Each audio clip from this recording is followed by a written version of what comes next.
Terima kasih, moderator. Saya ingin memulai masalah ini dengan pengalaman bahwa saat ini, di tahun 2024 ini, berdasar rekapitulasi yang dibuat oleh Kemenko Polhukam dari 10.000 pengaduan, itu 2.587 adalah kasus tanah adat. Jadi ini memang masalah besar di negeri ini.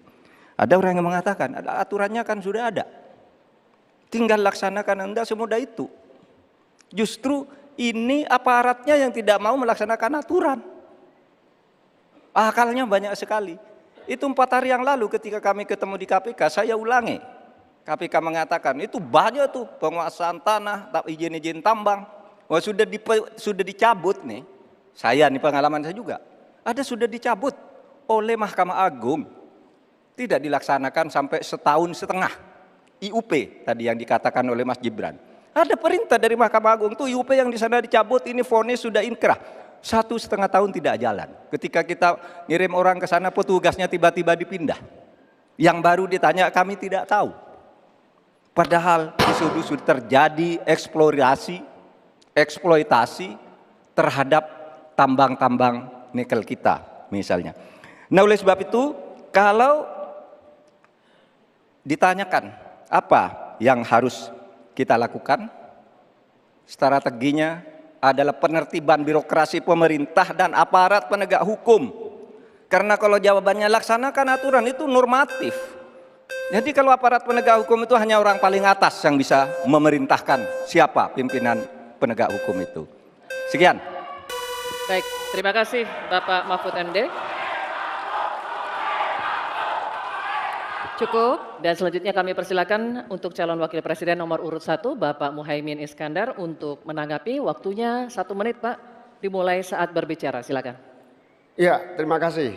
Saya tambahkan Pak Mahfud, salah satu upaya kita agar tidak terjadi konflik antara proyek pembangunan nasional, terutama PSN, dengan masyarakat adat, kita harus betul-betul punya prinsip tidak ada satupun yang ditinggalkan dalam mengambil keputusan. Libatkan itu masyarakat adat.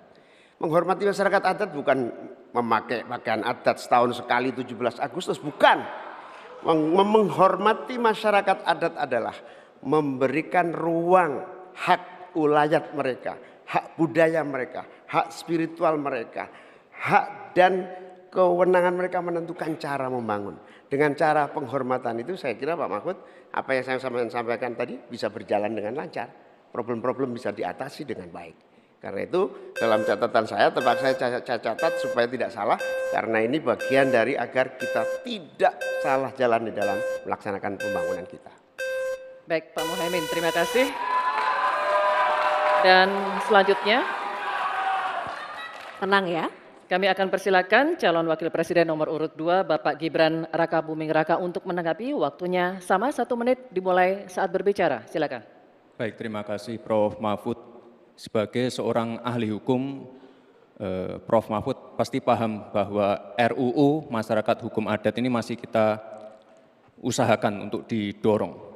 Sekarang juga sudah ada Perpres 28 tahun 2023. Ini sudah ada 1,5 juta hektar hutan adat yang sudah diakui.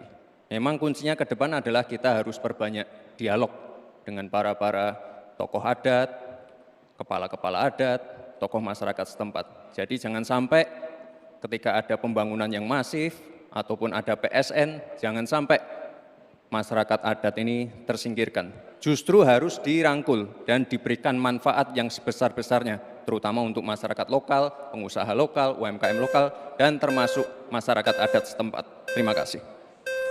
Baik, masih ada waktunya Pak Gibran? Cukup? Oke, baik, terima kasih. Nanti ada waktunya Bapak Ibu. Kita lanjut dulu ya.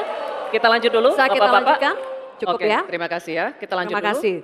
Kita akan kembali dulu ke Pak Mahfud MD.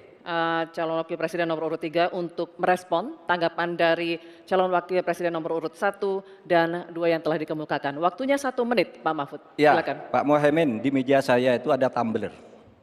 Tulisannya no one left behind. Jangan ada satu pun yang tertinggal. Dan itu yang saya lakukan. Kalau Bapak tadi katakan jangan ada yang tertinggal dong. Semua dilipat. Itu yang tadi saya putuskan ketika saya membatalkan 14 pasal Undang-Undang Wilayah Pesisir, justru karena di situ masyarakat adat tidak pernah dilibatkan. Sehingga mereka coba. Sekarang ini masyarakat adat yang ada di hutan-hutan di Kalimantan Timur itu 20.000 orang tidak bisa memilih karena tidak punya KTP. Kenapa tidak punya KTP? Karena katanya dia menghuni hutan negara. Kalau hutan negara tidak boleh ada penduduk di situ, padahal dia sudah puluhan tahun di situ. Nah, tentang RUU Hukum Masyarakat Hukum Adat, AKA sudah masuk di dalam program kami, divisi kami. Memang itu sesudah sejak 2014 tidak jalan, akan kita jalankan. Terima kasih. Baik, Pak Mahfud, terima kasih.